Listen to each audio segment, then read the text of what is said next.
Welcome to this beginner's guide on how to find the wellness portal from All Things Caregiver. If you're new to this, don't worry.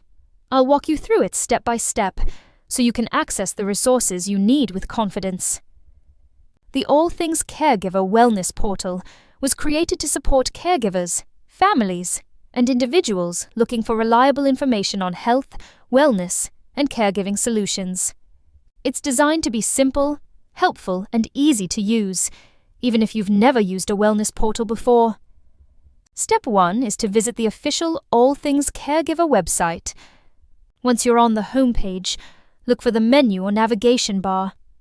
You should see a link or tab labeled Wellness Portal. Clicking this takes you directly to the main section where all resources are organized. Step 2 is to use search engines.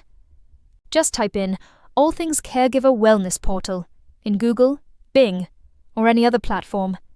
The official portal link usually appears right at the top, making it quick and convenient to access. Step 3 is to explore the portal once you're in.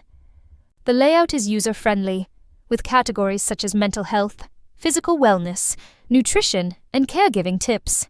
Each section offers practical guidance, trusted articles, and tools designed to make your caregiving journey easier.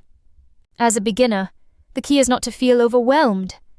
Start with one category that interests you most and gradually explore more. The portal is there to guide you, step by step, at your own pace. So remember, to access the All Things Caregiver Wellness Portal, visit their website, search online, and take your time exploring the resources. It's your trusted companion in wellness and caregiving.